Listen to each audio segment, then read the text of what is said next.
வணக்கம். இன்னைக்கு ஸ்ரீ தேவி பாகவதத்தின் 7வது ஸ்கந்தம் தாங்க பார்க்க போறோம். இந்த ஸ்கந்தத்தோட ஆரம்பத்துல சூரிய வம்சத்தோட வரலாற சொல்றாங்க. பிரம்மனின் படைப்பு, எப்படி பிரஜைகளுடைய உற்பத்தி ஆனது, மனுக்கள், இவங்கள பத்தின விவரம் எல்லாமே வருது. பிரம்மனின் படைப்பு, பிரம்மன் ஒவ்வொருத்தரையும் எப்படி படைச்சாரு அப்படிங்கறத சொல்றாங்க. அவருடைய மனசிலிருந்து மரீசி, அங்கிரசர், அத்திரி, வசிஷ்டர், புலகர், கிரதர், புலஸ்தியர்னு 7 ரிஷிகள் பிறந்தனர். அவருடைய மனதிலிருந்து சனக, சனத்குமாரர் முதலான 4 பிறந்தனர். அப்புறம் ருத்ரமூர்த்தி, அவருடைய உத்சங்கத்திலிருந்து நாரதர், பெருவிரலிருந்து தக்ஷ பிரஜாபதி, இடது கை பெருவிரலிருந்து அழகு வாய்ந்த தக்ஷனின் பத்தினிகள் வீரினி, அசிக்னி, இவங்க எல்லாருமே படைக்கப்பட்டாங்க. பிரம்மனுடைய கட்டளையை ஏற்று தக்ஷ பிரஜாபதி பிரஜைகளை உற்பத்தி செய்யணுங்கிற முடிவுக்கு வராரு.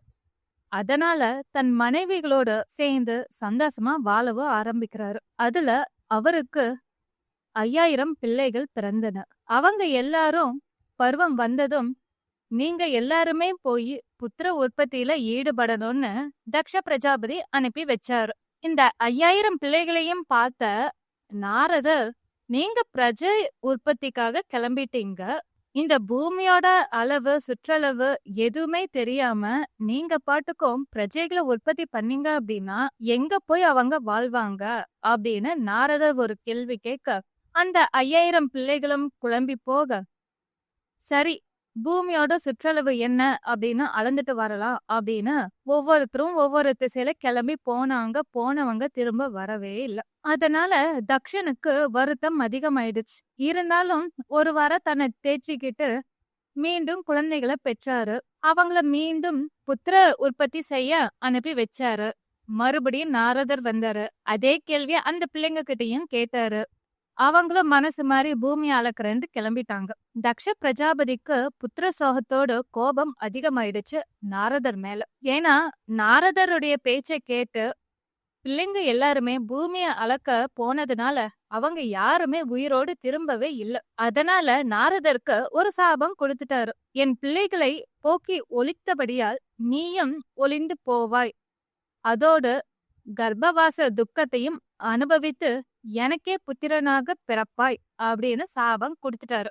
அதனாலேயே தக்ஷனுக்கு மகனாக நாரதர் பிறந்தார். சில காலம் கழித்து தக்ஷன் ஒரு வாராக புத்திர சோகத்துல இருந்து மீண்டு வந்தாரு. அதுக்கப்புறம் தன் மனைவியரோட சேர்ந்து சந்தோஷமா வாழ ஆரம்பிச்சாரு.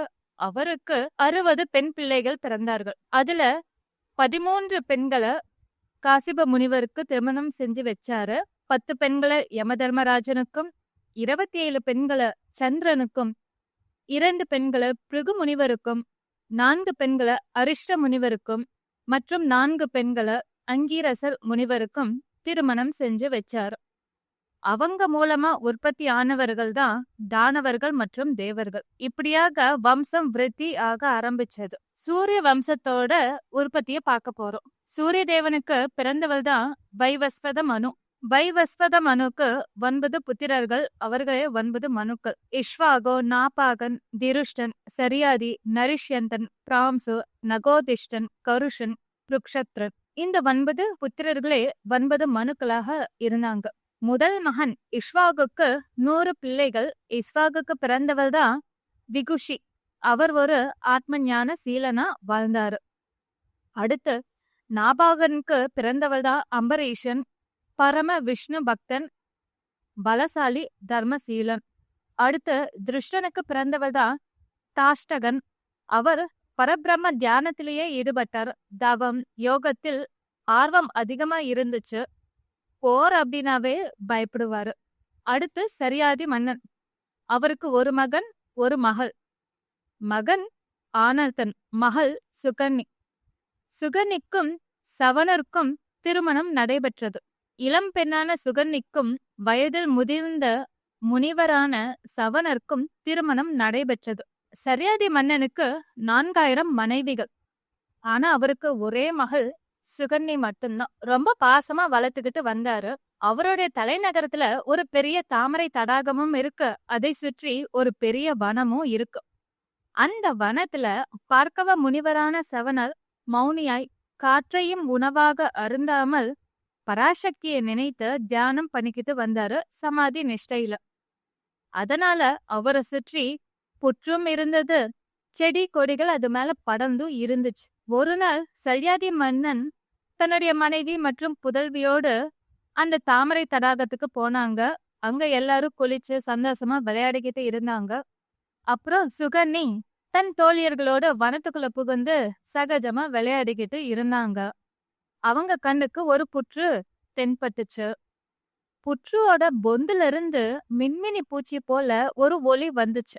இது என்னவா இருக்குங்கிற ஒரு ஆர்வத்துல பக்கத்துல இருந்த ஒரு குச்சி எடுத்தாங்க. அதோட கூர்மையான பகுதியை வச்சு குத்துனாங்க.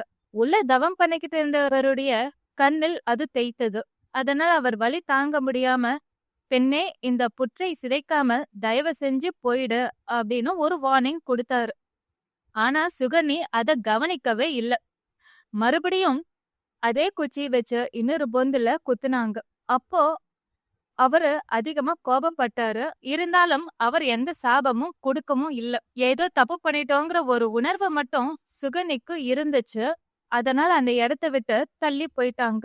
இங்க சரியாதி மன்னன், மனைவிகள், அப்புறம் அமைச்சர்கள், காவலர்கள்னு எல்லாருக்குமே வயிற்று வலியோட மலஜலம் கூட கழிக்க முடியாத சூழ்நிலையில உடல் உபாதை அடைஞ்சு அவதிப்பட்டுக்கிட்டு வந்தாங்க. யாருக்குமே இங்க என்ன நடந்துச்சுன்னு சுத்தமா புரியவே இல்ல. இது ஏதோ தெய்வ செயலாதான் இருக்கும்.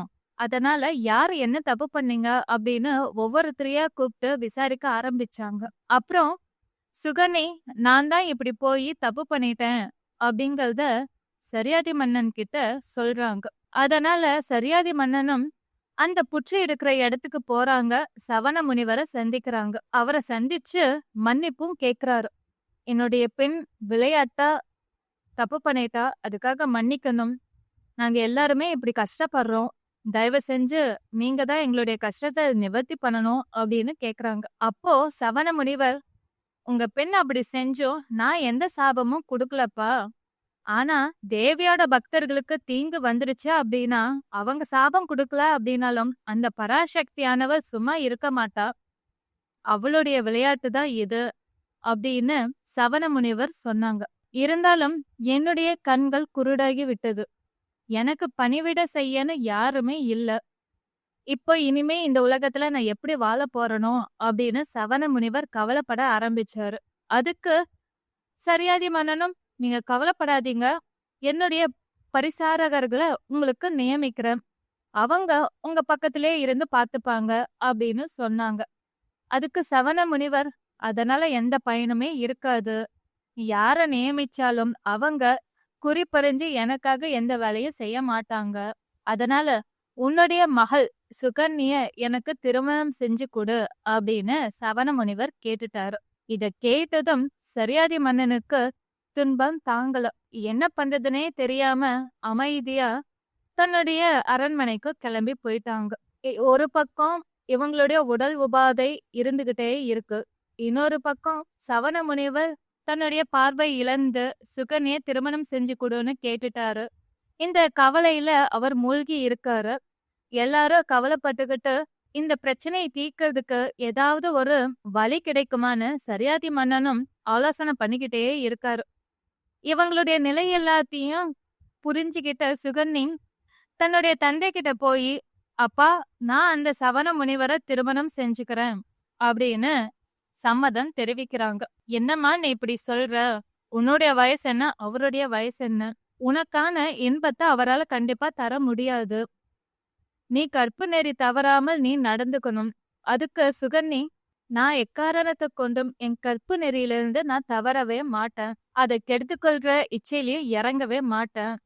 நீங்க இந்த மாதிரி சின்ன அற்பமான விஷயங்கள் எல்லாத்துக்கும் கவலைப்படாம என்ன அந்த சவண முனிவருக்கு திருமணம் செஞ்சு வைங்க அப்படின்னு சொல்றாங்க சுகன்னி. அதை கேட்டதும் அவங்க அப்பா சரியாதி மன்னனும் சம்மதம் தெரிவிக்கிறாரு. சிறப்பா சுகன்னிக்கும் சவண முனிவருக்கும் திருமணம் நடைபெறுது. நிறைய ஸ்ரீதன பொருட்களோடு திருமணம் செஞ்சு வைக்கிறாரு. ஆனா எந்த பொருளுமே எனக்கு வேண்டாம் அப்படின்னு சவண முனிவர் சொல்லிட்டாரு. சுகன்னியும் முனிவரை திருமணம் செஞ்சதுக்கு அப்புறம் தன்னுடைய ஆடம்பர ஆடைகள், பொருட்கள், நகைகள் எல்லாத்தையுமே துறந்துட்டு மரவுரியும் துளசி மாலையோட தன் கணவர் ஆன சவண முனிவரோடு வாழ்றதுக்கு தயாராயிட்டாங்க. தாய் தந்தையர் கவலைப்பட்டுக்கிட்டே இருந்தாங்க. ஒரு பெண் திருமணம் ஆனதுக்கு அப்புறம் தன் கணவன் கிட்ட இருந்து கிடைக்கக்கூடிய எந்த சுகமுமே கிடைக்காது அப்படின்னு ரொம்ப வருத்தப்பட்டாங்க. அதுக்கு சுகன்ி ரொம்ப தெளிவான பதில சொன்னாங்க. எப்படி அருந்ததி வசிஷ்டர் மனைவியா இருந்து கல்யாண காலத்துல உதாரணம் காட்டக்கூடியவங்களாக சிறப்பு பெற்றாங்களோ அதேபோல் நானும் வாழ்ந்து காட்டுவேன். நீங்க யாரும் கவலைப்படாதீங்க. என்னுடைய பதிவிரதா தர்மத்தை எக்காரணத்தை கொண்டு விட்டு கொடுக்கவே மாட்டேன் அப்படின்னு அவங்க அப்பா அம்மாவுக்கு உறுதி கொடுக்குறாங்க. தன் கணவருக்கு வேண்டிய பணிவிடைகளை குறிப்பறிஞ்சு செஞ்சு அவங்க வாழ்ந்துகிட்டு வராங்க. ஒரு நாள் தண்ணி எடுக்கிறதுக்காக சுகன்ி காட்டுக்கு போறாங்க. வழியில அஸ்வினி தேவர்கள் சுகன்னியோட அழக பார்த்து அப்படியே மயங்கி நிக்கிறாங்க. எப்படியாவது சுகன்னிய தங்களுடைய ஆசைக்கு இணங்க வைக்கணும் அப்படின்னு காம பேச்ச பேசிக்கிட்டே இருக்காங்க. சுகன்னியும் ராஜபுத்ரி. ராஜபுத்திரிக்கே ஒரே கோபம் ஆட்டோமேட்டிக்கா வரும் இல்லையா? அந்த கோபமும் இருந்துச்சு, பதிவிரதா தர்மமும் இருந்துச்சு. தன் கணவர் மேல இருக்கக்கூடிய பதிபக்தியாலும் தெய்வ பலத்தாலும் அவங்கள எதிர்த்து நின்னு பேச ஆரம்பிச்சாங்க. சுகன்னியோட பேச்ச கேட்டதும் அஸ்வினி தேவர்கள் பயந்துட்டாங்க. அவங்களுக்கு வியப்பும் இருந்துச்சு. இவ்ளோ இளமையா இருக்க உன்னுடைய இளமை ஏன் நீ வேஸ்ட் பண்ற? எங்க கூட சேர்ந்து சந்தோஷமா வாழலாமேங்கிற பேச்சுக்கு அவங்க சரியான பதிலடியா கொடுத்தாங்க. இவங்களுடைய ஸ்திரத்தன்மைய பார்த்து வியந்து போன அஸ்வினி தேவர்கள், உனக்கான வரத்தை கேளு, நாங்க தர தயாரா இருக்கோம் அப்படின்னு சொன்னாங்க. ஏன்னா நாங்க தேவ வைத்தியர்கள் அப்படின்னு சுகன்ி கிட்ட சொன்னாங்க. அப்போ சுகன்ி, என் கணவருக்கு கண் பார்வையும் இளமையும் வேண்டும் அப்படின்னு வேண்டிக்கிறாங்க. சரி, ஆனா அதுக்கு ஒரு நிபந்தனை. உன் கணவரை நீ அழைச்சிட்டு வா, அவருக்கு தேவையான கண் பார்வையும் இளமையும் கிடைக்கும். ஆனா அந்த ஆற்றில் நாங்க மூவரும் சேர்ந்து மூழ்கி எந்திரிப்போம். எங்க மூவரில் உன்னுடைய கணவர் யாருன்னு சரியா தெரிஞ்சு அவங்களுக்கு மாலையிட்ட அப்படின்னா நீ அவங்க கூட சேர்ந்து சந்தோஷமா வாழலாம் அப்படின்னு அஸ்வினி தேவர்கள் ஒரு ட்விஸ்ட் வச்சுட்டாங்க. சுகன்ி ஆசிரமத்துக்கு திரும்ப போறாங்க. தன் கணவர்கிட்ட நடந்த எல்லாத்தையும் சொல்றாங்க. அவங்கள அழைச்சிக்கிட்டு வராங்க. அஸ்வினி தேவர்கள் அவங்க வாக்கு கொடுத்தபடியே சவண முனிவருக்கு கண் பார்வையை கொடுத்தாங்க. அவங்க 3 பேருமே ஒரு சேர ஆற்றில் இறங்கி மூழ்கி எந்திரிச்சாங்க. நல்ல இளமையான தோற்றத்தோடு மூவரும் அழகா இருந்தாங்க. எங்கள் மூவரில் உன் கணவருக்கு நீ மாலையிட்டு அவரை நீ அடையலாம் அப்படின்னு சொல்றாங்க. இவங்களுடைய இளமையும் அழகு உருவமும் பார்த்து சுகனி ஒரு நிமிஷம் தடுமாறுனாங்க. இருந்தாலும் பராசக்திய மனசார பிரார்த்திச்சாங்க. பராசக்தியோட அருளால தன் கணவர் யாருங்கிற குறிப்பு அவங்களால உணரவும் முடிஞ்சது. அவருக்கே மாலையிட்டு கணவரா அடையவும் முடிஞ்சது. அஸ்வினி தேவர்கள் ரொம்ப சந்தோஷப்பட்டாங்க. சவண முனிவரும் அஸ்வினி தேவர்களால ரொம்ப சந்தோஷப்பட்டாரு. ஏன்னா அவங்களால இவருக்கு கண் பார்வை மட்டும் அல்ல, இளமையும் கிடைச்சிடுச்சு. தன் மனைவியோட சந்தோஷமா வாழக்கூடிய வாய்ப்பும் கிடைச்சிடுச்சு. அதனால ரொம்ப சந்தோஷப்பட்ட சவண முனிவர், அஸ்வினி தேவர்களே, உங்களுக்கு என்ன வரம் வேண்டும் கேளுங்க அப்படின்னு கேட்டாரு. அதுக்கு அஸ்வினி தேவர்கள், எங்களுக்கு தேவர்களுக்கு சமமாக சோமபானம் அருந்தும் பாக்கியம் வேண்டும். அத நீங்க தான் செஞ்சு கொடுக்கணும். ஏன்னா ஒரு முறை மேருமலை சாரல்ல பிரம்ம வேள்வி நடந்துச்சு. அங்க வைத்தியர்கள்ல சோமபானம் அருந்தக்கூடாது அப்படின்னு சொல்லி இந்திரன் தடுத்துட்டா. எங்களுக்கு சோமபானம் அருந்தணுங்கிற ஆசை இருக்கு. அத நீங்க தான் நிறைவேற்றி வைக்கணும் அப்படின்னு அஸ்வினி தேவர்கள் சவண முனிவர்கிட்ட கேட்டாங்க. நீங்க கவலைப்படாதீங்க, சல்யாதி மன்னனுடைய யாகத்துல சோமபானம் உங்களுக்கு கிடைக்கும்படி நான் செய்வேன் அப்படின்னு வாக்கு கொடுக்கறாரு. சில நாள் கழித்து சல்யாதி மன்னன் தன் மனைவியரோடு சுகன்ய சந்திக்க ஆசிரமத்துக்கு வர்றாரு. ஆனா சுகன்ி வாலிபனோடு சந்தோஷமா இருக்கிறத பார்த்து அவங்க அதிர்ச்சி அடையறாங்க. தன்னுடைய மகள் தப்பு பண்ணிட்டாலோ, சவண முனிவர் எங்க போயிட்டாரு அப்படின்னு அவங்க மேல சல்யாதி மன்னனுக்கு அதிக கோபம் வந்துச்சு. அப்புறம் சுகன்ி தன் தாய் தந்தையருடைய வருகையை பார்த்துட்டு அவங்கள வரவேற்று உபசரிச்சு நடந்த எல்லாத்தையும் சொன்னாங்க. அதுக்கப்புறம் தான் அவங்களுக்கு பெருமூச்சே வந்தது. அதுக்கடுத்து சவண முனிவர் சல்யாதி மன்னன் கிட்ட ஒரு சோமயாக நடத்தணும், அதுல சோமபானத்தை அஸ்வினி தேவர்களுக்கு தரதா நான் வாக்கு கொடுத்திருக்கேன். அதனால அதற்கான ஏற்பாடுகள் எல்லாத்தையும் பண்ணுங்க அப்படின்னு சொன்னாரு. அதனால ஒரு சோமயாகம் ஏற்பாடாச்சு. வசிஷ்டர் உள்ளிட்ட அனைத்து முனிவர்களும் அந்த சோமயாகத்துக்கு வந்திருந்தாங்க. அது மட்டும் இல்லாம இந்திரன் முதலான அனைத்து தேவர்களும் அங்க வருகை புரிந்தனர். அஸ்வினி தேவர்களும் வந்திருந்தாங்க. அஸ்வினி தேவர்களை பார்த்ததும் இந்திரனுக்கு ஒரு குழப்பம் வந்துச்சு. இவங்களுக்கு இங்க என்ன வேலை? இது சோமயாகம், சோமபானம் இவங்க குடிக்கவே கூடாது, இவங்க வைத்தியர்கள் அப்படின்னு அவருக்கு குழப்பம் இருந்துச்சு. சமணர் அந்த யாகத்துல சோமபானம் எடுத்து அஸ்வினி தேவர்களுக்கு கொடுக்க போனாரு. இந்திரன் தடுத்தாரு. சமணருக்கு கோபம் அதிகமாயிடுச்சு. இந்திரனும் வஜ்ராயுதத்தால உங்களை அழிப்பேன்ட்டு வஜ்ராயுதத்தை அவர் மேல ஏவினாரு. ஆனால் சவண முனிவர் தன்னுடைய மந்திர சக்தியால் வஜ்ராயுதத்தை தடுத்து நிறுத்தினாரு. அது மட்டும் இல்லாம யாக அக்னியில ஆபிஷார மந்திரம் சொல்லி இந்திரனை கொல்றதுக்காகவே ஒரு ஹோமம் செஞ்சாரு. அப்போ அந்த ஹோமத்திலிருந்து மகா பலசாலியாகவும் கோர ரூபத்தோடு கருப்பு நிறத்தோடும் 4 கோரை பற்களோடு 100 யோஜனை தூரம் உள்ள மதன அசுரனை உற்பத்தி செஞ்சாரு. இந்திரன் அந்த கோர உருவத்தோடு இருந்த மதன அசுரனை பார்த்ததும் தன்னுடைய குருவை தியானித்தாரு. குரு பிரகஸ்பதியும் அந்த இடத்துக்கு வந்தாரு. மதன அசுரனை கொல்றதெல்லாம் முடியவே முடியாதுப்பா, உனக்கு ஒரே ஒரு சாய்ஸ் தான் இருக்கு, சவண முனிவரை சரணடையுது அப்படின்னு குரு பிரகஸ்பதி அட்வைஸ் பண்ணாரு. அப்புறம் சவண முனிவரும் சமாதானமாயிட்டு அந்த கோர ரூபத்தோடு இருந்த மதன அசுரனை 3 உருவங்களாக பிரித்து சூதாட்டம், மதுபானம், வேட்டையில் ஆர்வத்தோடு இருங்க அப்படின்னு சொல்லிட்டு அனுப்பி வச்சிட்டாரு. அப்புறம் முறைப்படி யாகத்தை பூர்த்தி செஞ்சாங்க. சோமபானம் அனைவருக்கும் சமமாக பிரித்து கொடுக்கப்பட்டது. அடுத்து சல்யாதி மன்னனுடைய மகன் ஆனல்தன், அவருக்கு பிறந்தவள் தான் ரேவதர். அவரோ கடலுக்கு நடுவுல ஒரு நகரத்தையே உண்டாக்கி குசஸ்தலிங்கிற பேர் வச்சு ஆட்சி புரிஞ்சுக்கிட்டு வந்தாரு. அவருக்கு கருத்மி முதலான 100 பிள்ளைகளும் ரேவதி என்ற ஒரு புதல்வியும் இருந்தாங்க.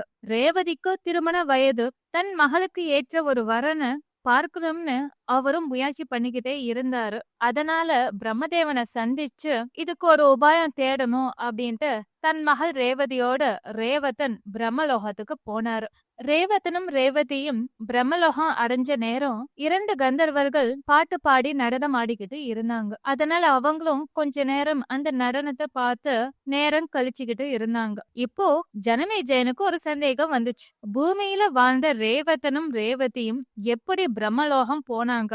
அது எப்படி சாத்தியமாகும்?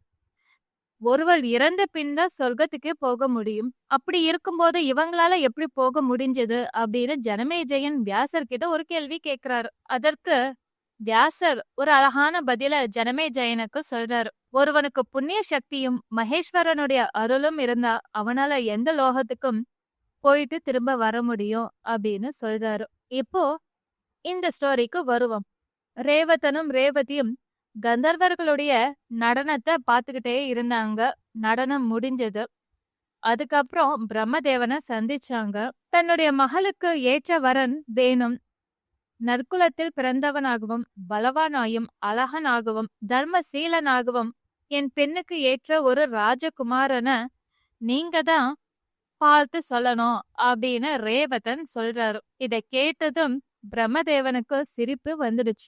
ஏன்னா இவங்க வந்த நேரமும் அங்க இருந்த நேரமும் கணக்கிட்டு பார்த்தா 108 யுகங்களே முடிஞ்சிடுச்சு. ஏன்னா பிரம்மலோகத்துல இருக்க கால அளவும் சரி, பூலோகத்தோட கால அளவும் சரி ரொம்பவே மாறுபட்டது.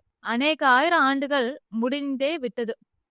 பிரம்மன் சொன்னார், முன் யுகம் முடிந்து இப்போ 27வது துவாபர யுகம் நடந்துகிட்டு இருக்கு.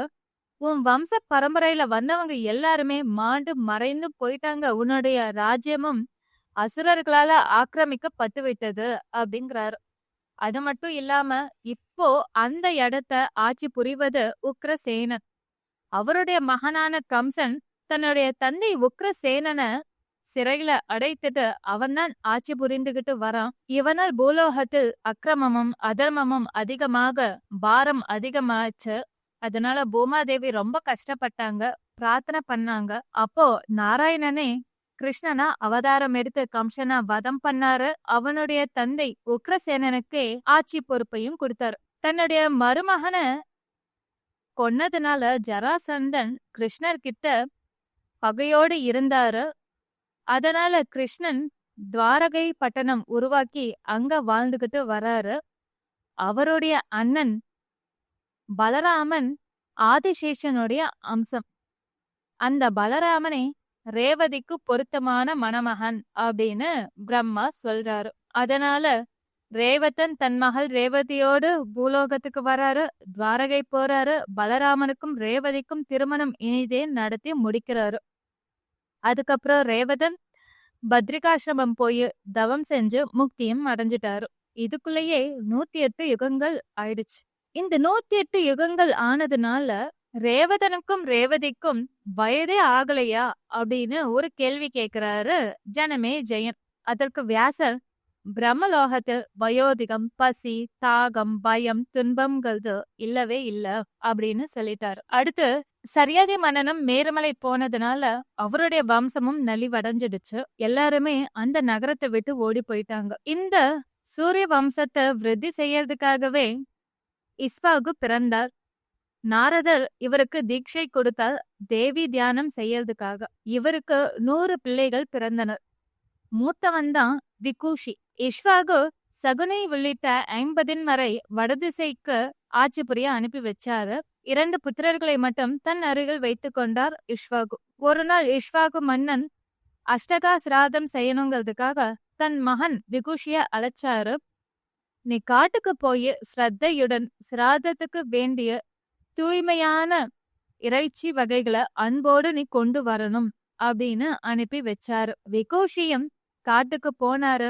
முள்ளம்பன்றி, மான், முயல் முதலிய மிருகங்களை வேட்டையாடிக்கிட்டே வந்தாரு. அதிக அலைச்சல், பசி, தாகம், மயக்கம், இதுல என்ன பண்றோனே தெரியாம முயல் இறைச்சிய சமைச்சு சாப்பிட்டாரு. மீதா இருந்தத கொண்டு வந்து தன் தந்தை கிட்ட கொடுத்துட்டாரு விகூஷி. இஷ்வாகு தன் குலகுருவான வசிஷ்டரிடம் சிராத்த புரோக்ஷரத்திற்காக அவற்றை கொடுத்தான். ஆனா வசிஷ்டர் இவையெல்லாம் உதவாது, பசியாரி உண்டு மிகுந்தவைகளை ஏன் கொடுத்த அப்படின்னு ஒரு கேள்வி கேட்டாரு. அப்பதான் இஷ்வாகுக்கு தன் மகன் செய்த தவறு தெரிய வருது. அதனால இஷ்வாகு தன் மகன் விகூஷிய நாட்டை விட்டே துரத்தி விட்டுட்டாரு. விகூஷிக்கு சசாதனன்னு இன்னொரு பெயரும் வந்தது. அதுக்கு காரணம் என்னன்னா அவனுடைய சசத்தை தகுதியற்றதாக செய்ததால் சசாதனன்னு அவரை அழைக்க ஆரம்பிச்சாங்க. தன் தந்தையால் துரத்தி விடப்பட்டதால் விகூஷி காட்டிலே வாழ்ந்து வந்தார். இஷ்வாகு இறந்த வேட்டி அயோத்திக்கு திரும்பி போய் ஆட்சி புரிஞ்சு வந்தார். அவருக்கு தெய்வ அருள் இருந்ததுனால சரையு நதிக்கரையில பல யாகங்களை நடத்தி வந்தாரு. அதனால ஆதி பராசக்தியுடைய பரிபூரண அருளும் ஆசீர்வாதமும் அவருக்கு இருந்துச்சு. இவரை இந்திரவாகனன், புரஞ்சயன்னு அழைச்சிக்கிட்டு வந்தாங்க. அதுக்கு காரணம் என்ன அப்படின்னா, ஒரு சமயம் அசுரர்களிடம் தோல்வி அடைந்த தேவர்கள் எல்லாருமே மகாவிஷ்ணுவை போய் சரணடைஞ்சாங்க. அப்போ அவர் ஒரு உபாயம் சொல்றாரு. பூலோகத்துல அரசாண்டு வரும் காகுஸ்தனை கண்டு நீங்க உங்க குறைகளை சொல்லுங்க. உங்களுக்காக அவன் அசுரர்களை எதிர்த்து போர் புரிந்தான் அப்படின்னா உங்களுக்கு கண்டிப்பா வெற்றி கிடைக்கும். ஏன்னா அவனுக்கு பராசக்தியினுடைய அருள் முழுமையா இருக்கு. அதனால அசுரர்களை எளிதில் கொன்று விடுவான் அப்படின்னு விஷ்ணு சொல்றாரு. அதனால தேவர்கள் எல்லாருமே போய் சசாதன மன்னனை சந்திக்கிறாங்க. அவரை உபாயம் செய்யும்படி கேக்குறாங்க. இதை எல்லாத்தையும் கேட்ட சசாதன மன்னனும், இந்திரன் எனக்கு வாகனமாக இருந்தால் நான் அசுரர்கள் கிட்ட போர் புரிஞ்சு உங்களுக்கு வெற்றியை தேடி தருவேன் அப்படின்னு சொல்றாரு. முதல்ல இந்திரன் தயங்கினான். அதுக்கப்புறம் ஒத்துக்கிட்டாரு. ரிஷப வாகனம் போல இந்திரனும் எருது வடிவம் எடுத்துக்கொண்டார். அந்த காளையின் முசிப்பில் வீற்றிருந்து சசாதனன் அசுரர்களோடு போரிட்டு வெற்றியும் தேடி கொடுத்தாரு. அதனாலேயே அவருக்கு காகுஸ்தன், இந்திரவாகனன், புரஞ்சயன்கிற பேர் வந்துச்சு. இவங்க வம்சத்தில் வந்தவங்க எல்லாருமே காகுஸ்தர்கள்னு அழைச்சாங்க. இவங்களுடைய வம்சத்துல விஷ்ணுவின் அம்சமான பிருதுவோட மகனா சந்திரன், அடுத்து அவரு மகனா யுவனாஸ்வன், அவருக்கு மகனா பரமதர்ஷன், அவருக்கு மகனா சவாந்தன், அவருக்கு மகனா குவலயாஸ்வன் அவருக்கு மகனா திருடாஸ்வன், அவருக்கு மகனா அரியஸ்வன், அவருக்கு மகனா பர்ஹனாஸ்வன், அவருக்கு மகனா கிருசாஸ்வன், அவருக்கு மகனா பிரசேனஜித், அவருக்கு மகனா யவ்வனஸ்வான், அவருக்கு மகனா மாந்தாதா. இந்த மாந்தாதா பராசக்தியின் பக்தன். மகாநதி கரையில 1008 மண்டபங்களை அமைச்சவர். தாயின் கர்ப்பத்தில் பிறவாமல் தந்தையின் வயிற்றை கிழித்து கொண்டு பிறந்தவன் தான் மாந்தாதா அப்படின்னு சொல்றாரு வியாசர்.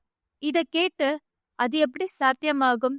ஒரு குழந்தைனாவே பெண்ணுடைய கர்ப்பத்திலிருந்து தானே பிறக்கும். எப்படி ஒரு ஆணின் வயிற்றிலிருந்து ஒரு மகன் பிறப்பான் அப்படின்னு ஜனமேஜயன் கேள்வி கேட்கிறாரு. அதற்கான கதையை சொல்ல போறாரு வியாசர். யவ்வனஸ்வான் அவருக்கு 100 மனைவிகள் இருந்தனர். ஆனா குழந்தை பேரு இல்ல. குழந்தை பேரு இல்லாததுனால கவலை அதிகமாச்சு. அதனால காட்டுக்கு போனாரு. அங்க முனிவர்களை சந்திச்சாரு. தனக்கு புத்திர பேரு வேணும், அதற்கான யாகம் நீங்க தான் செய்யணும்னு பிரார்த்திச்சாரு. அவங்களும் சம்மதிச்சாங்க. யாகத்துல கும்பஸ்தாபனம் செஞ்சாங்க. தினசரி மந்திரிச்சு அவங்க பூஜை பண்ணிக்கிட்டே வந்தாங்க.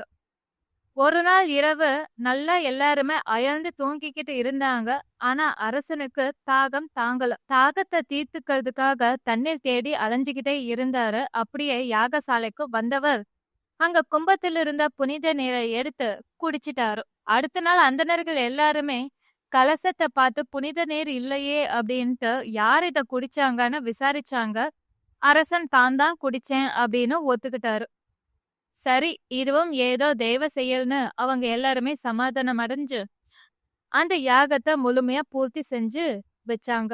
இந்த கும்பத்தில் இருந்த புனித நீரை அருந்தியதின் பலனாக அரசன் கருவுற்றான். ஒரு நாள் வலது பக்கம் கிளிபட்டு ஒரு புத்திரனும் தோன்றினான். அவனுடைய பெயர்தான் மாந்தாதா. இந்த வயிறு கிளிபட்டுமே அரசனுக்கு மரணம் ஏற்படவே இல்லை. ஆனாலும் இந்த குழந்தைக்கு யார் பால் ஊட்டுவா அப்படிங்கிற ஒரு சூழ்நிலை வந்தது. அப்போ இந்திரதேவன் தன்னுடைய சுண்டு விரலை அந்த குழந்தையின் வாயில் வைத்து சுவைக்க கொடுத்தாரு. அந்த சுண்டு விரல்ல இருந்து பால் பெருகியது. அந்த பாலை அருந்தியதாலேயே அந்த குழந்தை மாபெரும் பலசாலி ஆனான். அவன் பிற்காலத்தில் பல அரசர்களை வென்று சக்கரவர்த்தியும் ஆனான். சத்தியசீலனா வாழ்ந்து வந்த மாந்தாதாவுக்கு அவனுடைய வீரத்தையும் பராக்கிரமத்தையும் பார்த்த இந்திரன் திரிசதஸ்யு அப்படின்னு பெயரையும் சூட்டினான். மாந்தாதாவின் மனைவிதான் பிந்துமதி. அவங்களுடைய மகன்தான் புருகுச்சன் முஷுகுந்தன். இவங்களுக்கு பிறந்த மகன்தான் அரண்யன். அரண்யனுக்கு பிறந்தவன் பிரகஸ்தவன். பிரகஸ்தவனுக்கு பிறந்தவன் அரியஸ்வன். அரியஸ்வனுக்கு திருதன்வா. திருதன்வாக்கு பிறந்தவன் அருணன். அருணனுக்கு பிறந்தவன் சத்யவிரத. சத்யவிரதன் பெண் இச்சை காமத்தோடு வாழ்ந்த ஒருத்தன். ஒரு நாள் சத்யவிரதன் பிராமண வீட்டு கல்யாணத்துக்கு வந்தாரு. அங்க மணப்பெண் ரொம்ப அழகா இருந்தாங்க. அந்த அழகுல மயங்கின சத்யவிரதன் மணப்பெண்ண பலாத்காரமா அந்த இடத்துல இருந்து தூக்கிக்கிட்டு போயிட்டாரு. இத பார்த்து எல்லா பிராமணர்களும் அந்தணர்களும் அருணனை போய் சந்திச்சாங்க. சந்திச்சு உங்கள் மகனால எங்களுடைய பெண்ணுடைய வாழ்க்கையே போயிடுச்சு அப்படின்னு நடந்த எல்லாத்தையுமே சொல்லி முறையிட்டாங்க. சத்யவிரதனை அழைச்சு அவரை கண்டிச்சாரு.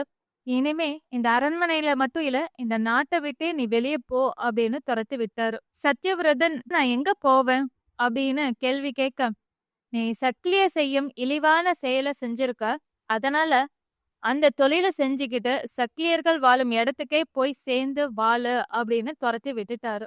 ஏன்னா நீ என் பெயரையும் நற்குலத்தின் புகழையும் கெடுத்துட்ட.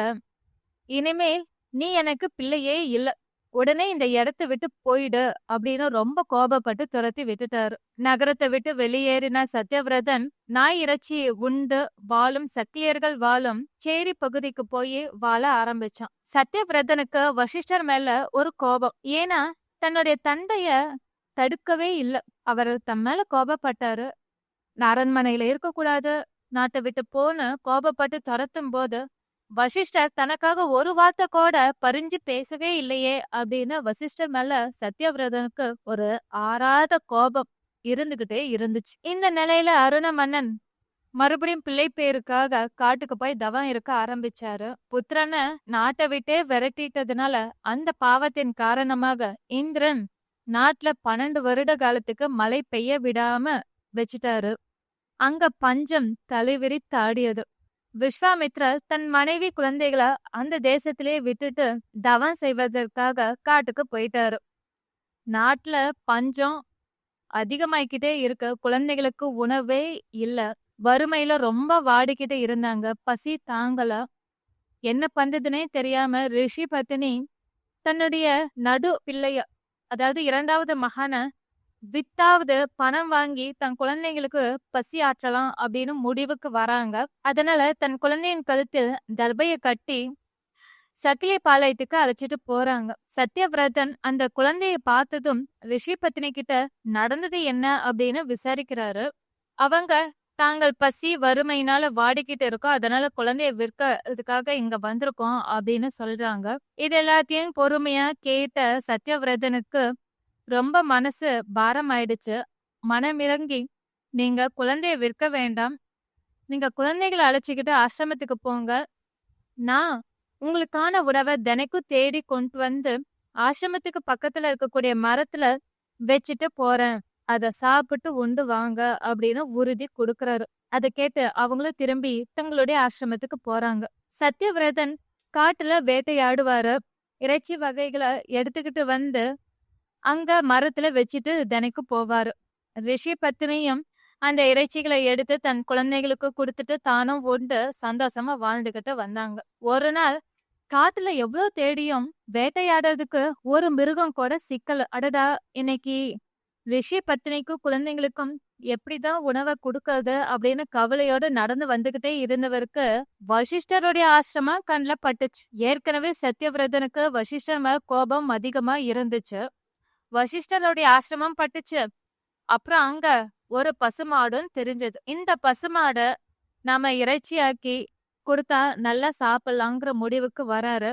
அதனால பழி வாங்கறதுக்காகவே இதை செஞ்சே ஆகணும்ட்டு அவருடைய ஆசிரமத்துக்குள்ள போறாரு. அந்த பசுவை அபகரித்து வெட்டி கொன்று பெரும் பகுதியை ரிஷி பத்தினிக்கு கொடுத்துட்டு மீதிய தானும் தின்றான். ரிஷி பத்தினிக்கு சாப்பிட்டது பசு மாமிசம்ங்கிறது தெரியவே தெரியாது. வசிஷ்டருக்கு நடந்தது எல்லாமே புரிஞ்சிடுச்சு. அதனால சத்யவிரதனுக்கு சாபம் கொடுத்தாரு. ஏற்கனவே பிராமண பத்னிய அபகரிச்சு பலாத்காரம் பண்ணன், அப்புறம் பசுவதை பண்ணிருக்க, அடுத்து தந்தையின் கோபத்துக்கும் ஆளாகி இருக்க. அதனால 3 கொம்புகளை கொண்ட பிசாசாக நீ மாறுவ. திரிசங்குங்கிற பெயர்ல சகல ஜீவன்களும் அஞ்சும்படியாக கோர வடிவத்தோடு திரிய கடவாய் அப்படின்னு சாபம் கொடுத்துட்டாரு. அதனால சத்யவிரதன் திரிசங்குவா மாறிட்டாரு. அங்க ஆசிரமத்துல இருந்த ரிஷி குமாரன் மூலமா தேவியின் மந்திரத்தை தெரிஞ்சுக்கிட்டாரு. பராசக்தியை தியானம் பண்ணிக்கிட்டு வந்தாரு. ரொம்ப காலமா பிசாசாக வாழ்ந்து வந்ததுனால இந்த துன்பத்துல இருந்து விடுபடணும் அப்படிங்கிறதுக்காக வேதர்கள் எல்லாத்தையும் அழைச்சு என்னுடைய துன்பம் தீர ஏதாவது யாகம் செய்யுங்க அப்படின்னு திரிசங்கு கேட்டாரு. ஆனா அவங்க எல்லாருமே மறுத்துட்டாங்க. இதுக்கு மேல இந்த துன்பத்தோடு வாழவே முடியாது அப்படின்னு சொல்லி, இனிமே நாம தீயில் இறங்கி உயிரை விட்டுடலாம் அப்படின்ட்டு தீ மூட்டினாரு. தேவிய மனசார தியானமும் செஞ்சாரு. அப்போ அந்த அம்பிகை திரிசங்குக்கு தரிசனம் கொடுத்தாங்க. உன் உடலை அழித்து கொள்ளாதே, உன் தந்தைக்கும் வயதாகி விட்டது, அதனால நாளை மறுநாள் உனக்கு ராஜ்ய பட்டாபிஷேகம் செய்ய அழைச்சிட்டு போவாங்க, நீ காத்திரு அப்படின்னு அவருடைய ரூபத்தையும் மாத்தி கொடுத்தாங்க அம்பிகை. என் அருளால் சகல சௌபாக்கியங்களும் உனக்கு உண்டாகும்னு அருள் புரியுறாங்க. நாரதன் அயோத்திக்கு போறாரு. அருணன் கிட்ட நடந்த எல்லாத்தையும் சொல்றாரு. தன் குமாரனுடைய நிலையை கண்டு புத்திர சோகம் அவருக்கு அதிகமாயிடுச்சு. அமைச்சர்களை கூப்பிடுறாரு. காட்டுக்கு போய் என் மகன் திரிசங்குவா அழைச்சிட்டு வாங்க அப்படின்னு சொல்றாங்க. அப்போ அமைச்சர்கள் எல்லாரும் காட்டுக்கு போறாங்க. திரிசங்குவா அழைச்சிக்கிட்டு வராங்க. தன் மகனை பார்த்ததுமே ரொம்ப சந்தோஷப்பட்ட அருணன், நீதான் இனிமே இந்த நாட்டுக்கு ராஜா ஆக போற, அதனால ஒரு தந்தைய தன் மகனுக்கு என்ன சொல்லி கொடுக்கணுமோ அதை நான் உனக்கு சொல்ல போறேன், கவனமா கேட்டுக்கோ அப்படின்னு சில விஷயங்களை அவருக்கு சொல்றாரு. தர்ம சிந்தனையுடன் இருக்க வேண்டும், பிராமணர்களை கௌரவிக்க வேண்டும், நியாயமான வகையில் பொருள் சேர்க்க வேண்டும், எப்போதும் குடிமக்களை காப்பதுதான் நம்முடைய கடமை. அடுத்த தவ முனிவர்களையும் பூஜிக்கத்தக்கவர்களையும் பூஜிக்க வேண்டும். எப்போதும் மந்திரிகளிடம் ரகசிய மந்திர ஆலோசனை நடத்த வேண்டும். ஐம்புலங்களையும் வென்று அடக்க வேண்டும். அற்பமான பகைவனாக இருந்தாலும் அவனை அலட்சியமாக நினைக்கவே கூடாது. எதிரியிடம் அன்பு கொண்ட அமைச்சர்களை நம்ப கூடாது. எதிரிகளையும் நண்பர்களையும் ஒற்றர்களை அனுப்பி அவங்களுடைய மனப்போக்க அவ்வப்போது தெரிந்து கொள்ள வேண்டும். தினமும் தானம் செய்ய வேண்டும். வீண் வாதம் செய்யவே கூடாது. கெட்டவர்களுடைய நட்பை விட்டுவிட வேண்டும். பலவிதமான யாகங்களை செய்ய வேண்டும். பெண்களை நம்மீது அன்புடையவர்கள் என்று முற்றிலும் நம்பிவிடக் கூடாது. சூதாட்டத்தில் ஆசை உள்ளவர்களோட நட்பு கொள்ளக்கூடாது. பிராணிகளை வேட்டையாடக்கூடாது. வேட்டையில் விரக்தி ஏற்படவும் கூடாது. தினந்தோறும் அதிகாலை பராசக்திக்கு பூஜை செய்ய வேண்டும். அதேபோல் தினந்தோறும் பிராமணர்களிடம் தர்ம சாஸ்திரங்களை கேட்டு அறிந்து கொள்ள வேண்டும். வேதம் அறிந்த அந்தணர்களை பூஜித்து பசு, பூமி, பொன், தனம் முதலியவற்றை தானம் செய்ய வேண்டும். வேதம் பயிலாத அந்தணனா இருக்கும் பட்சத்தில் அவனை பூஜிக்க கூடாது. அவனுக்கு உணவு மட்டுமே தானமாக கொடுக்க வேண்டும். அதிக பொன் பொருட்களை தானம் செய்யக்கூடாது. அந்தணர் இடத்தில் தனிந்து போக வேண்டும். நீதி நூல்களில் குறித்துள்ளபடி குற்றங்களுக்கு ஏற்ற தண்டனை வழங்க வேண்டும். நியாயமாய் கிடைக்கும் பொன் பொருளை சிறிது சிறிதாக சேகரித்து கருவூலத்தில் சேமித்து வைக்க வேண்டும். இவை எல்லாவற்றையும் அருணன் தன் மகன் திரிசங்குக்கு உபதேசிக்கிறார்.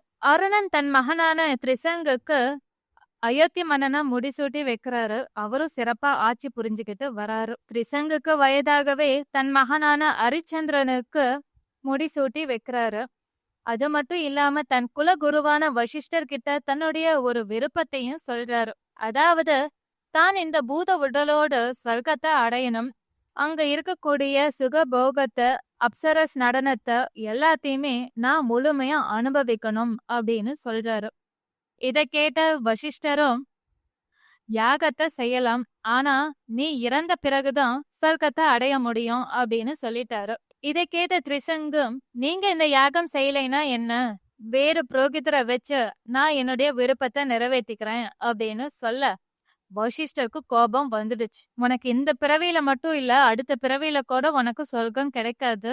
நீ சண்டாளனாக மாற கடவாய் அப்படின்னு சொல்லி சாபம் கொடுக்கிறாரு. திரிசங்குக்கு சக்லி ரூபம் கிடைக்குது. இந்த ரூபத்தோட அரண்மனையில வாழ முடியாது அப்படிங்கறதுனால அவர் காட்டிலேயே வாழ ஆரம்பிச்சிட்டாரு. தன் தந்தையை அழைச்சிட்டு வரும்படி ஹரிச்சந்திரன் அமைச்சர்களை காட்டுக்கு அனுப்பி வைக்கிறாரு. ஆனா திரிசங்குவோ இனிமே திரும்பி அரண்மனைக்கு வரமாட்டேன்னு மறுத்துட்டாரு.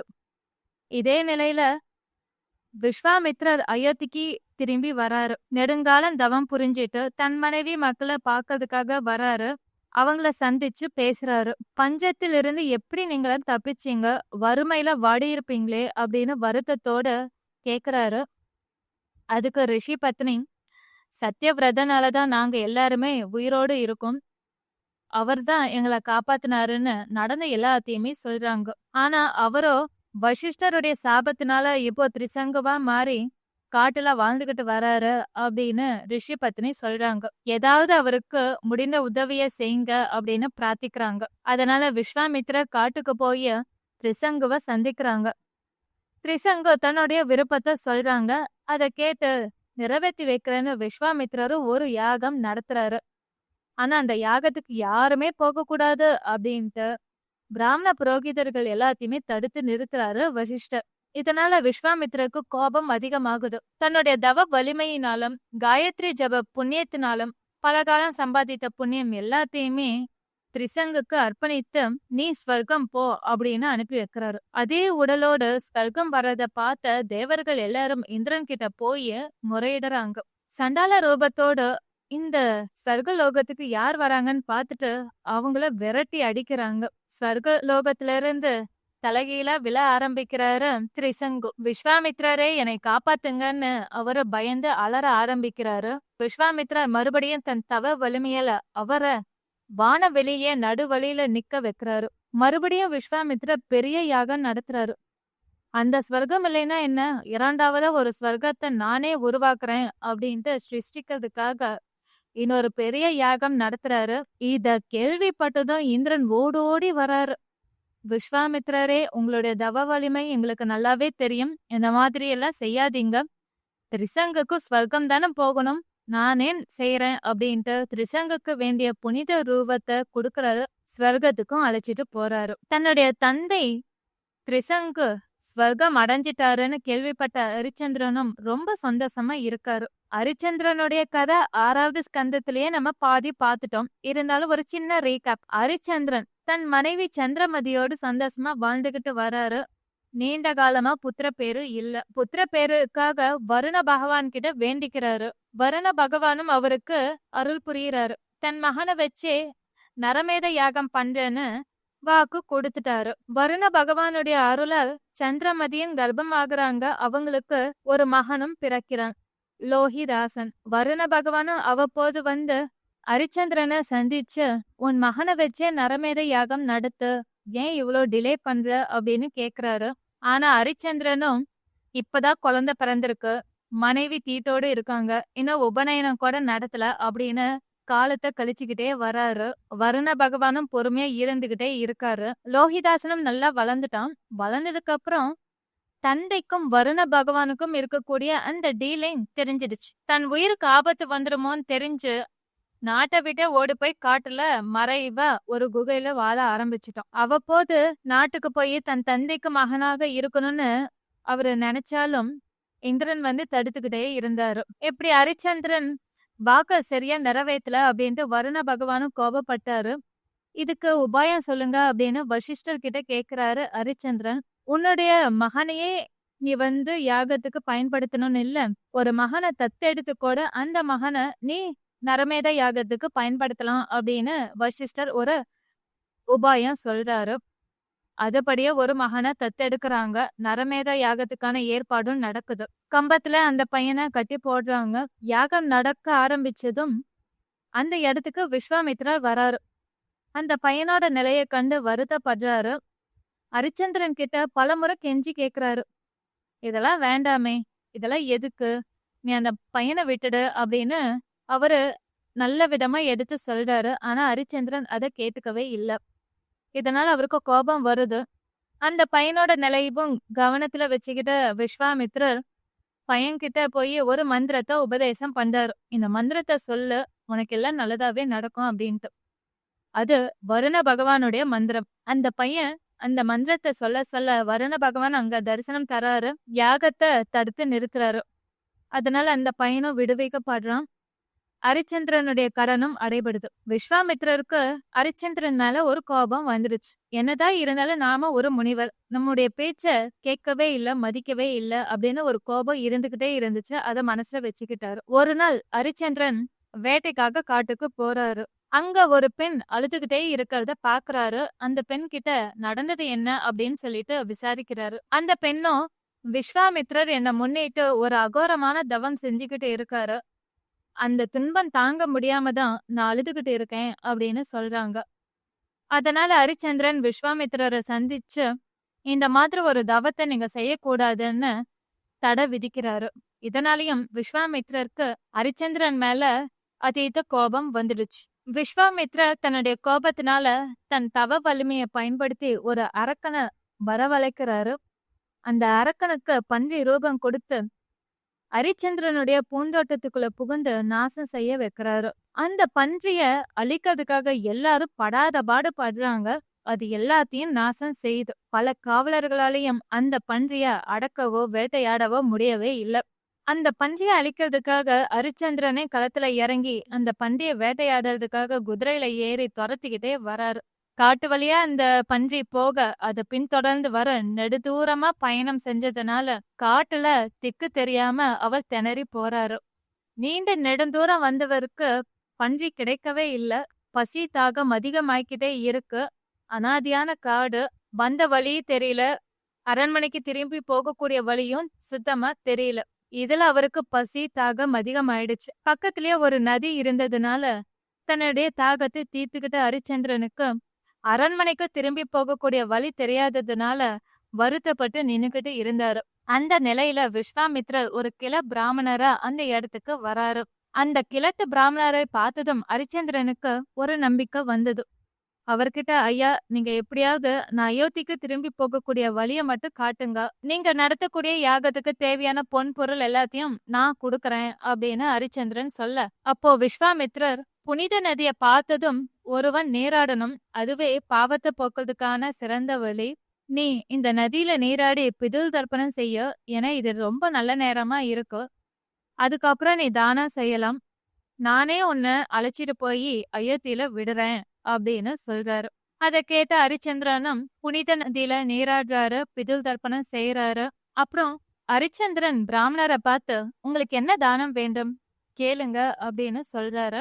என் மகனுக்கு திருமணம் செய்ய வேண்டிய காலம் வந்துடுச்சு அப்படின்ட்டு தன்னுடைய மாயா சக்தியை பயன்படுத்தி ஒரு பிள்ளை மற்றும் கன்னிகைய அரசனுக்கு காட்டிட்டு, இவங்களுக்கு திருமணம் செஞ்சு வச்சா ராஜசூய யாகம் நடத்தினா கிடைக்க பலனை விட அதிக பலன் கிடைக்கும் அப்படின்னு சொல்றாரு. உங்க விருப்பம் போல் தானம் செய்ய நான் உங்களுக்கு சத்தியம் பண்ணி தரேன் அப்படின்னு சொல்றாரு. அதுக்கப்புறம் கிழட்டு பிராமண ரூபத்துல இருக்கக்கூடிய விஸ்வாமித்ரர் ஹரிச்சந்திரனை அழைச்சிட்டு போய் அரண்மனையில விடுறாரு. சில நாட்கள் கழித்து திருமணம் நடைபெறுது. மணப்பந்தல்ல இருக்கக்கூடிய மணமக்களுக்கு உங்க விருப்பப்படி தானம் செய்யுங்க அப்படின்னு இந்த கிழட்டு பிராமணன் சொல்றாரு. ஹரிச்சந்திரன், நான் புகழையே பெரிதும் விரும்புவதால் நீங்க விரும்பியபடி தானம் கேளுங்க, அதை செய்ய சித்தமா இருக்கேன்னு சொல்றாரு. உடனே விஸ்வாமித்ரர், உன்னுடைய சதுரங்க சேனை, சகல செல்வம், உன் ராஜ்யம் முழுவதையும் எனக்கு தானம் செய் அப்படின்னு கேட்டுட்டாரு. அப்படியே தானம் கொடுத்தேன் அப்படின்னு சொல்லிடுறாரு ஹரிச்சந்திரன். தானத்தை வெறுமனே கொடுக்க கூடாது, தட்சிணையோட தான் கொடுக்கணும். அதனால 2.5 பாரம் பொன்னையும் தட்சணையாக கொடு அப்படின்னு கேட்டாரு விஸ்வாமித்ரர். ஹரிச்சந்திரன் விஸ்வாமித்ரர் கிட்ட ராஜ்யத்தை ஒப்படைச்சாரு. ராஜ்யம், சகல செல்வம் எல்லாத்தையுமே விஸ்வாமித்ரருக்கு தானம் செஞ்சதுக்கு அப்புறம் எங்கிருந்து 2.5 பாரம் பொண்ணு தருவது அப்படின்னு திகச்சு போனாரு ஹரிச்சந்திரன். பிறகு தன் மனைவி மகனோடு அரண்மனை விட்டு வெளியேறினார். விஸ்வாமித்ரர் ஹரிச்சந்திரனை பார்த்து, நீ ரொம்ப வருத்தப்பட்ட அப்படின்னா இவற்றையெல்லாம் எனக்கு தானம் செய்யவே இல்லை அப்படின்னு ஒரு பொய் சொல்லிடுப்பா, நான் எல்லாத்தையும் உங்ககிட்டயே ஒப்படைச்சிட்டு நான் கிளம்புறேன் அப்படிங்கிறாரு. அதை கேட்டதும் ஹரிச்சந்திரன், கொடுத்த வாக்கா நான் என்னைக்கும் மீறவும் மாட்டேன், அதை கண்டிப்பா நான் காப்பாத்துவேன். எனக்கு பொன் பொருள்லாம் சேரும் வரையில் நீங்க காத்திருக்கணும் அப்படின்னு கேக்குறாரு. விஸ்வாமித்ரர், எல்லாத்தையும் இழந்துட்டு உன்னால எப்படி பொன் பொருள் திரட்டி என்னுடைய கடனை அடைக்க முடியும்? பொய் சொல்ல மாட்டேன், சத்தியம் தவற மாட்டேன்னு வீண் ஆசைகளை பிடிவாதமா பிடிச்சுக்கிட்டு இதெல்லாம் என்னால முடியாது அப்படின்னு சொல்லிட்டேன் அப்படின்னா நான் எல்லாத்தையும் உங்ககிட்ட திருப்பி கொடுத்துட்டு போயிடுறேன் அப்படிங்கிறாரு விஸ்வாமித்ரர். அதை கேட்டதும் ஹரிச்சந்திரன், எங்களை விற்றாவது உங்களுடைய கடனை நான் அடைப்பேன், எனக்கு 1 மாத தவணை வேணும் அப்படின்னு சொல்லிடுறாரு. அதுவரை இந்த ராஜ்யத்தை பாதுகாத்துக்கிட்டு வாங்க அப்படின்னு சொல்லிட்டு காசி நகரத்துக்கு தன் மனைவி மகனோடு வராரு. கங்கையில் நீராடி காசி விஸ்வநாதரை மனசார பிரார்த்திக்கிறாரு. அங்க யாராவது விலைக்கு வாங்கிப்பாங்களா, அடிமையாக்கிக்குவாங்களான்னு அவரும் முயற்சி பண்ணி பாக்குறாரு. ஆனா யாருமே முன் வரவே இல்ல. ஹரிச்சந்திரன் ரொம்ப காலம் ஆயுமே பொன் பொருளை சேர்க்க முடியல. 1 மாத காலமும் முடிய போகுது. விஸ்வாமித்ரர் வராரு. இன்னும் 1 மாதம் முடியறதுக்கு 1.5 நாள் இருக்கு. அதுக்குள்ள எப்படியாவது உங்களுடைய கடனை அடைச்சிடுவேன் அப்படின்னு ஹரிச்சந்திரன் சொல்றாரு. நீ மட்டும் குறிப்பிட்ட நேரத்துல கடனை அடைக்கல அப்படின்னா நான் சபிச்சிடுவேன்ட்டு மிரட்டிட்டு போறாரு விஸ்வாமித்ரர். தன் கணவனின் நிலையை பார்த்த சந்திரமதி, ஒரு அரசனா நீங்க கடமையை செய்யணும், கொடுத்த வாக்க காப்பாத்தணும், அதுவே சிறந்த தர்மம். என்னை விற்றாவது கடனை அடைச்சிடுங்களேன் அப்படின்னு சொல்றாங்க. தனக்கு பிரியமான நாயகி இப்படி ஒரு வார்த்தை சொல்லிட்டாலே அப்படின்னு கேட்டு அவர் அதிர்ச்சியாயி மயங்கி விழறாரு. தன் கணவனுடைய நிலையை பார்த்து மனைவியும் அப்படியே மயங்கி விழறாங்க.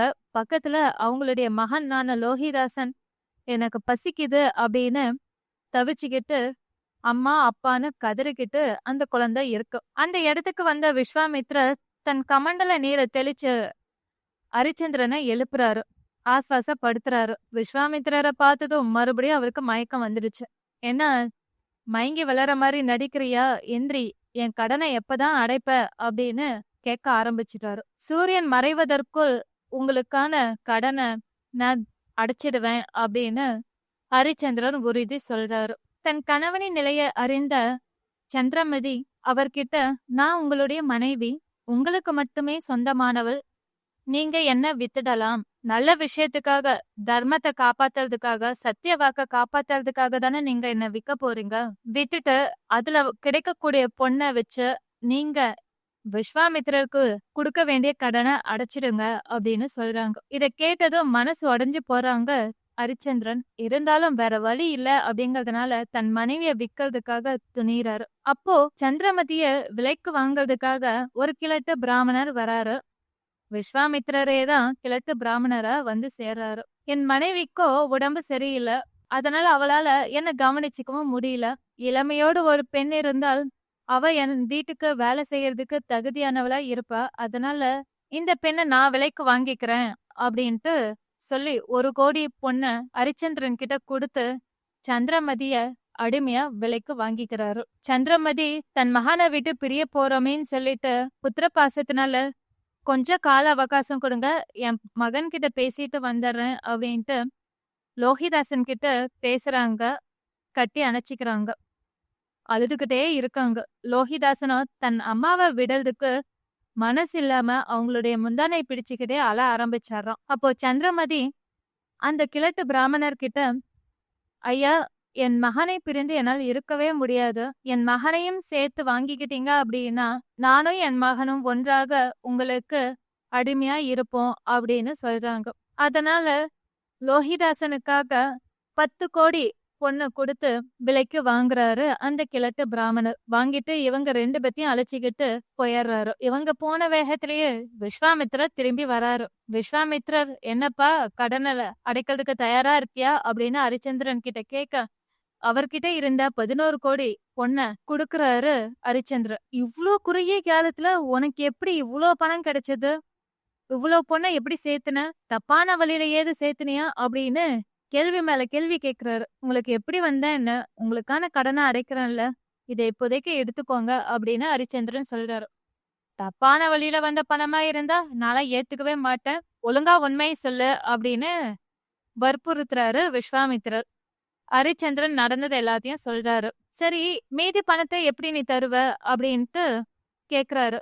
ஏன்னா பகல் பொழுது முடியறதுக்கு இன்னும் 1 ஜாமம் தான் இருக்கு, அதுக்குள்ள நீ உன் கடனை அடைச்சாகணுமே அப்படின்னு விஸ்வாமித்திரர் ஞாபகப்படுத்துறாரு. அதனால நான் தான் இருக்கேன் இல்லையா, என்னை வித்தாவது நான் உங்க கடனை அடைக்கிறேன் அப்படின்னு ஹரிச்சந்திரன் சொல்றாரு.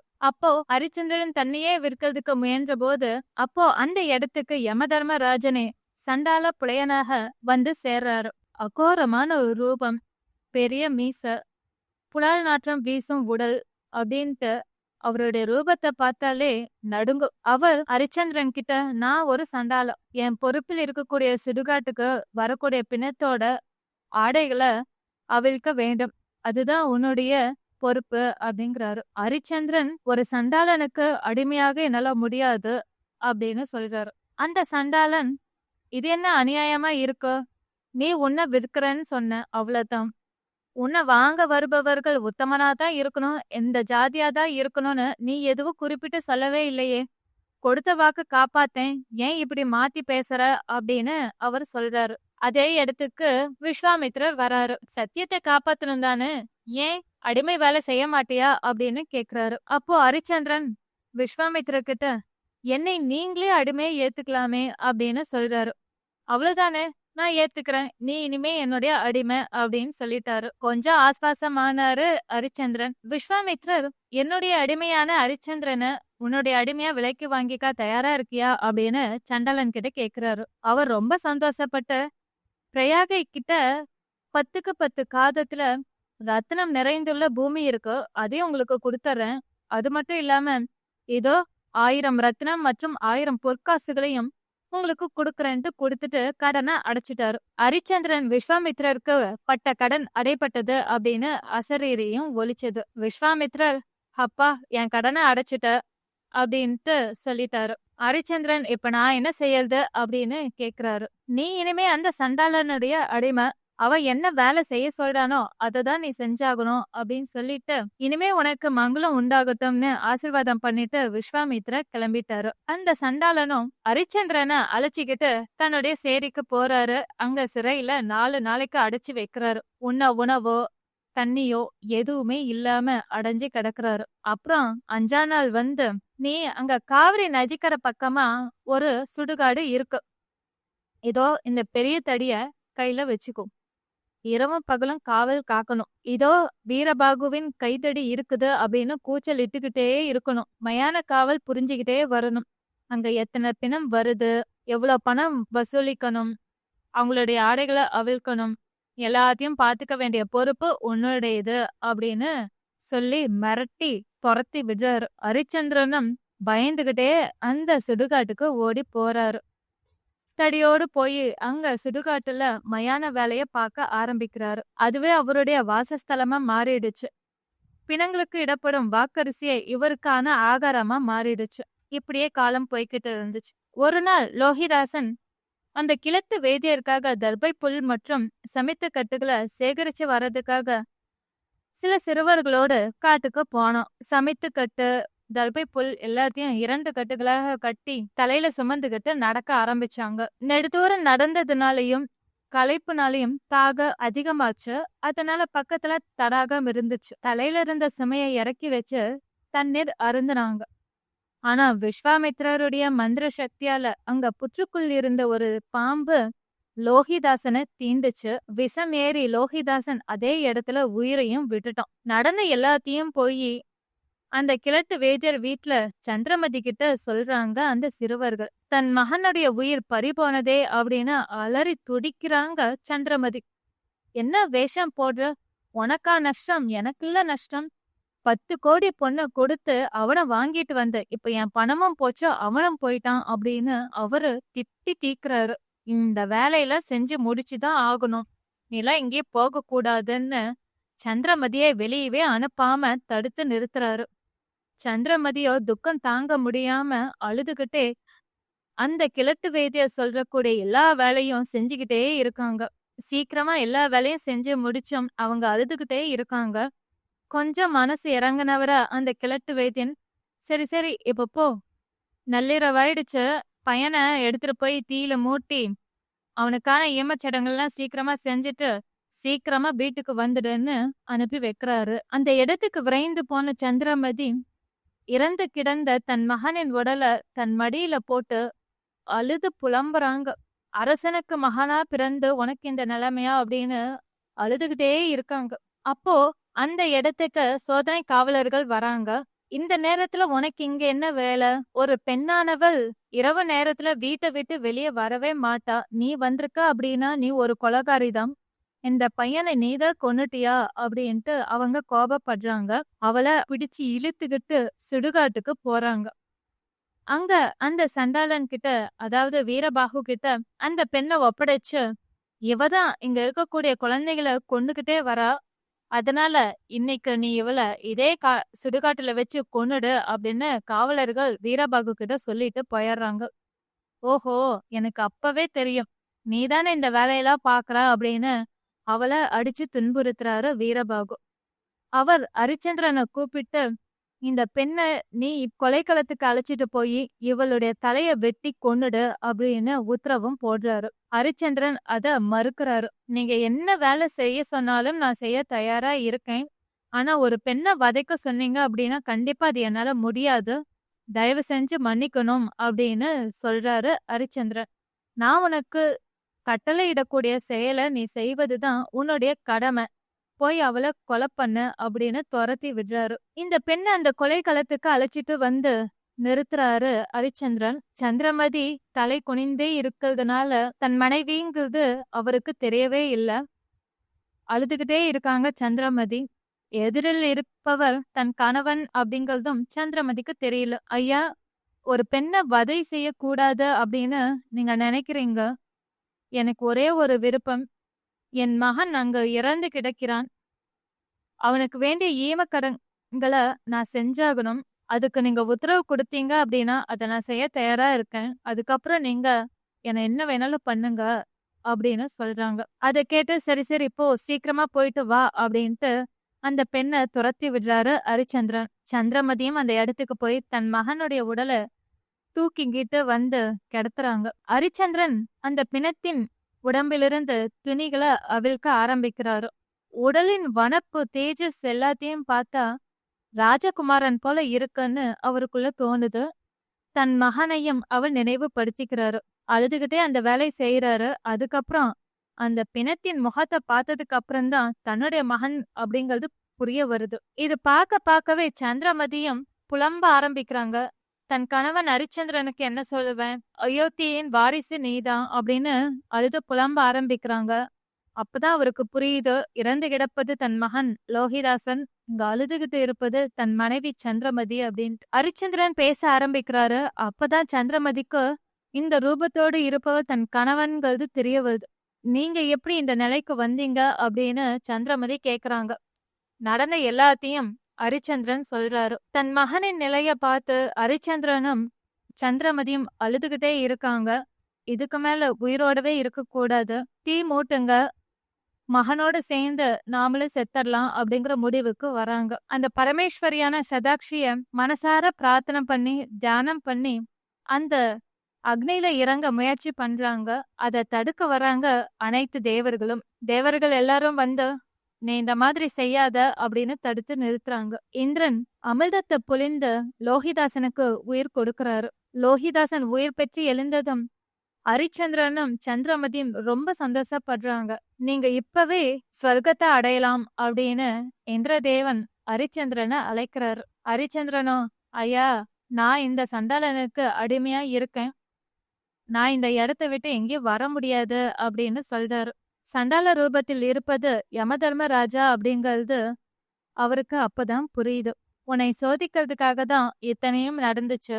நீ எப்பேற்பட்ட சூழ்நிலையிலும் கொடுத்த வாக்க தவறவே இல்லை, அதை காப்பாத்தின, அதற்கான அங்கீகாரம் தான் இது. நீ இப்பவே ஸ்வர்கலோகத்துக்கு வருவாய் அப்படின்னு இந்திரன் சொல்றாரு. நான் ஸ்வர்கலோகத்துக்கு வரணும் அப்படின்னா என்னுடைய நாட்டு மக்களின் கதி என்ன ஆகுது அப்படின்னு கேக்குறாங்க. உன் நாட்டு மக்கள்ல ஒவ்வொருத்தரும் அவங்களுடைய பாவம் புண்ணியத்துக்கு ஏற்ப லோகம் கிடைக்கும் அப்படின்னு சொல்றாரு இந்திரன். அது எப்படி சாத்தியமாகும்? அவங்க கொடுக்கக்கூடிய செல்வங்களால தான் நான் யாகம் தானம் எல்லாமே பண்றேன், அதனால தானே எனக்கு இத்தனை பெருமையும் கிடைச்சது. அவர்களுக்கு ஸ்வர்க்கம் கிடைப்பதென்றால் நான் ஸ்வர்க்கத்துக்கு வருகிறேன், அது ஒரு நாள் இருந்தால் கூட போதும் அப்படின்னு ஹரிச்சந்திரன் சொல்றாரு. அதை கேட்ட இந்திரனும் அப்படியே ஆகட்டும்னு சொல்றாரு. அதனால அயோத்திக்கு திரும்பி போறாரு ஹரிச்சந்திரன். தன் மகன் லோகிதாசனுக்கு முடிசூட்டி வைக்கிறாரு.